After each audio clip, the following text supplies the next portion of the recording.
Welcome. I am Laura Porter Soares, and I'd like to share a bit about myself and my approach to instructional design. Before we begin, I'd like to highlight a few things about myself, as I believe it'll help you understand how I approach the design process. First of all, I'm a lifelong learner who is passionate about helping others learn. In fact, my love of learning is what caused me to go into instructional design in the first place. Also, I am engaged with people, my community, and my work. I'm collaborative and creative. And I'm an IT systems learning specialist, and I've worked in IT for more than 5 years. I also strongly believe in kindness and respect, and this allows me to work and communicate well with all kinds of people, from C-suite to plant employees to people who work construction. So now that you know a little bit about me, let's begin.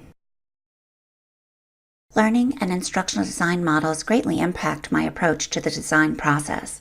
I am fascinated with the science of learning. So, I will now share some information on adult learning theory and models. Scientific knowledge is constantly evolving, and the science of learning continues to evolve as well. New and developing theories generally build on the knowledge gained from past theories, and there are 3 main learning theories that inform my approach to instructional design: cognitivism, motivation, and constructivism. Cognitivism ushered in a new way of thinking that is learner-focused instead of instructor-focused, and it states that learning occurs when adults actively participate in learning. Cognitivism focuses on thinking, memory, and problem-solving. An increased focus on motivation came about around the same time cognitivism came to the forefront.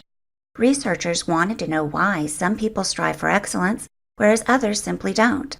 They found that motivation can be intrinsic or extrinsic.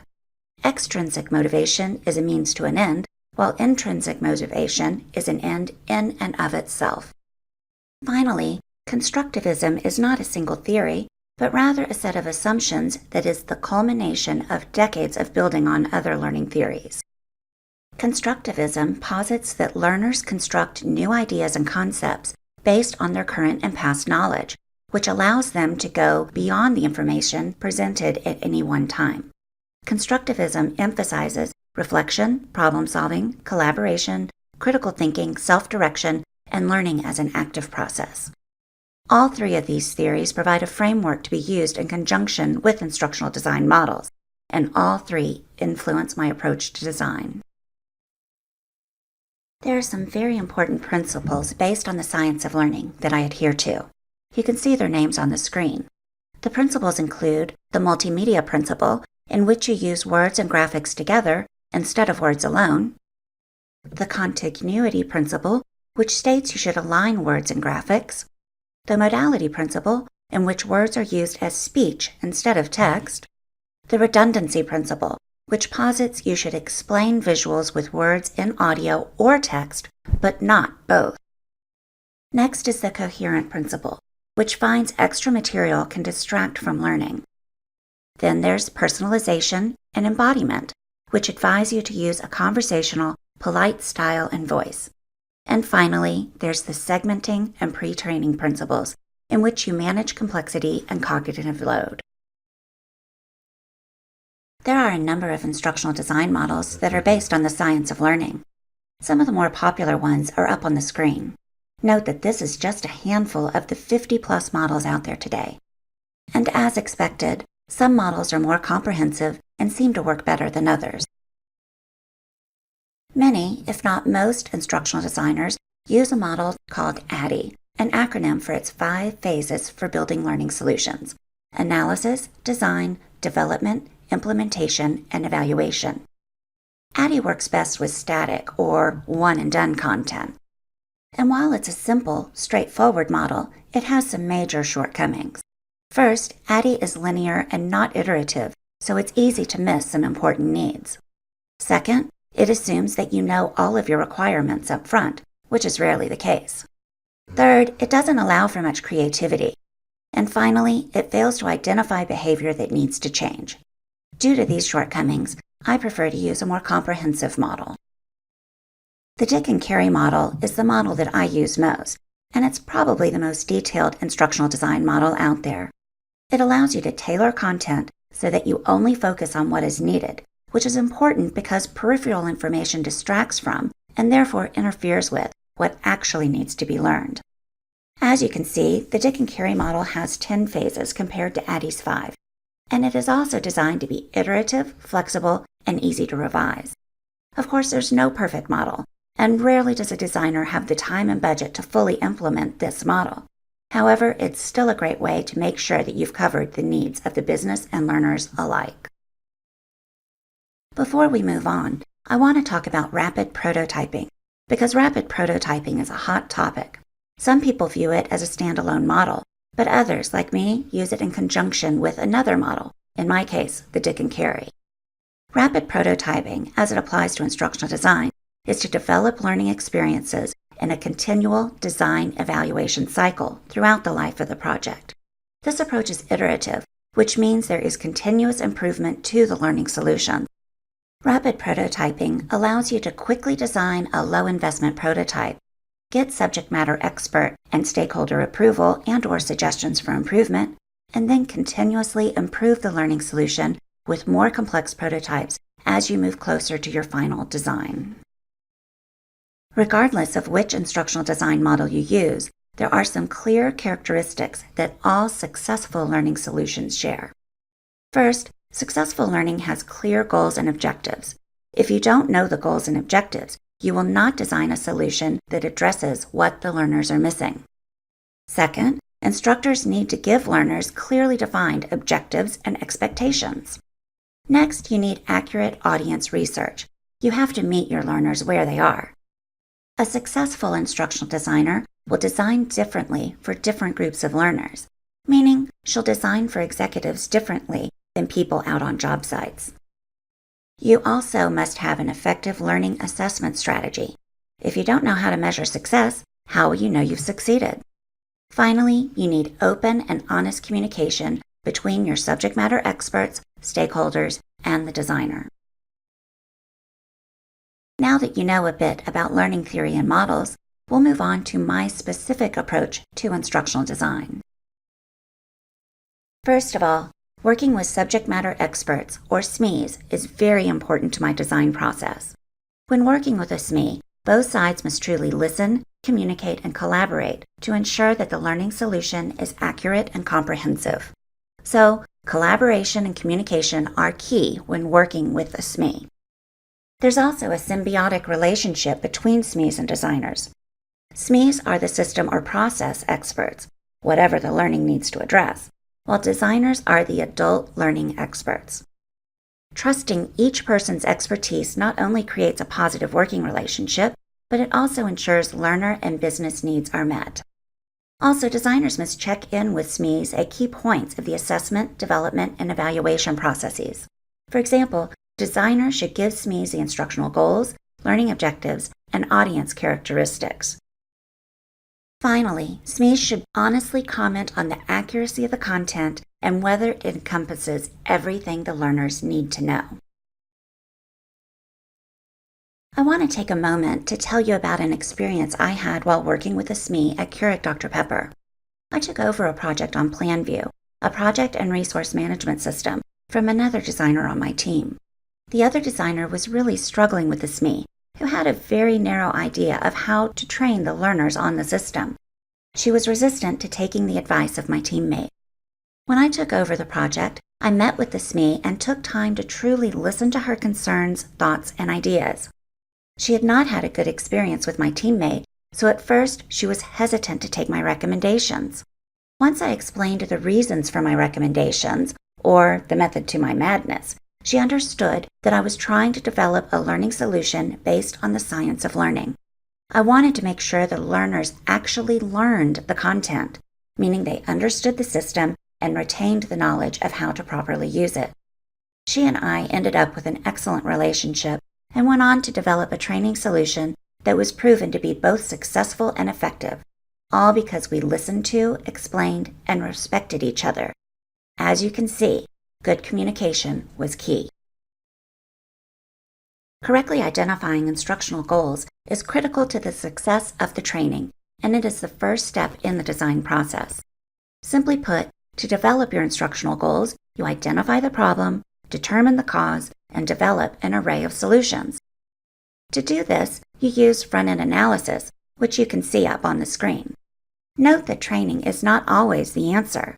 Sometimes the solution is in communication. The next step in the process is conducting a needs assessment. A needs assessment, as you can see on the screen, is a well-thought-out and impartial, systematic effort to collect objective data or information that brings to light or enhances understanding of the need for services or programs. Needs assessments address problems or concerns, identify stakeholders, and have qualitative and/or quantitative data. Qualitative data is primarily collected through interviews, focus groups, or surveys, whereas quantitative data is collected via statistical analysis. I pay close attention to learning objectives, as they communicate exactly what learners will be learning. Additionally, end-of-course knowledge checks tie directly back to learning objectives. It's important to know that learning objectives are different from learning goals. A learning goal describes in broad terms what learners will be able to do upon completion of the learning event, while learning objectives describe, in specific and measurable terms, elements that learners will have mastered upon completion of the learning event. I also use Bloom's taxonomy, which is a classification of learning objectives according to the cognitive processes.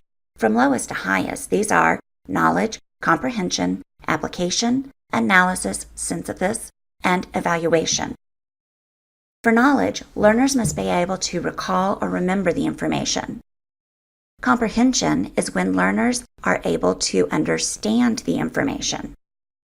For application, learners must be able to use the information they have learned in either the same or different contexts. Next is analysis. Learners must be able to analyze the information by identifying its different components. For synthesis, learners must be able to create something new using different chunks of the information they have already mastered. And finally, the highest level, evaluation, is when learners are able to present opinions, justify decisions, and make judgments based on previously acquired knowledge. With learner analysis, I really try to determine who my audience is and how I can get them engaged. To do this, I work to address the different needs of the learners, including their learning preferences such as visual, auditory, and experiential learners. Then motivation. Sometimes it helps to approach the learning as a problem-solving event. I also consider prior knowledge. What do the learners already know about this topic, and how can we successfully build upon their knowledge? Then there is their attitude toward the content. Is this something they want to learn, or is it something they have to learn? Next, relevance of the content to the learner, which is very similar to the attitude toward the content. Do the learners actually need to learn what we're trying to train them on? I also consider vocabulary and reading levels and sentence complexity when looking at who my learners are. The next step is putting together a learning strategy. The learning strategy is basically the plan, and it requires SME and stakeholder approval. This is a document that incorporates all the components we've discussed so far: instructional goals, the needs assessment, learning objectives, learner analysis, plus it includes deliverables and key dates. It's basically a document to make sure that you, your SMEs, and your stakeholders are all on the same page when it comes to the training. Once the learning strategy is approved, I work with the SMEs and stakeholders to develop the content. Developing content includes chunking, which is breaking the content down into manageable, digestible modules. Graphic design, storyboarding, scripting, prototype development, and finally, slide development. These are the elements that go into your final product. As I mentioned previously, I seek iterative development and revision because there are some definite advantages to using this method. Advantages include continuous feedback and the fast identification and resolution of issues. It also produces a more polished product in a less rushed timeframe. We've all heard the famous quote, "The only constant in life is change." And yet, people resist change making change management incredibly important in the instructional design process. You can have the best computer system in the world, the most expensive system, and if your users don't adopt it, it's worthless. So, how can you get people to accept change? There are a few things you can do. First, people are more likely to accept change if they have some ownership of it. And ways to encourage ownership include communicating upcoming changes and the reasoning behind them in advance, and then continuing that dialogue. Also, you can remain empathetic to the difficulty of change, and if possible, ask for suggestions to get buy-in from the people that are going to be making the change. So, you've designed, developed, and implemented a learning solution. How do you know if it accomplished what you set out for it to do? You measure it. And the gold standard of evaluating the success of learning is Kirkpatrick's 4 levels of evaluation. The levels are reaction, learning, behavior, and results. So now let's go into these a little bit deeper. Reaction is basically customer satisfaction. You want your learners to be happy, so you ask them what they liked about the training and where it could improve. Happy learners are more likely to learn, so this base level is also an important level. The next level is learning, and learning is the extent to which training improves learner attitudes, knowledge, or skills. And then there's behavior. In order for behavior to change, a person must want to change, know what to do, and how to do it. They also need to work in the right climate and be rewarded for the change, whether intrinsically or extrinsically. The final and highest level of evaluation is results. This is where you can determine if production or productivity is increased, if costs are decreased, if quality is up, and other similar measurable things. This is how you ensure that your training was effective. Thank you for taking the time to learn my approach to instructional design. If you have any questions, please go to the contact page on my portfolio website and submit them there. I'll get back to you as soon as I possibly can. In the meantime, happy learning!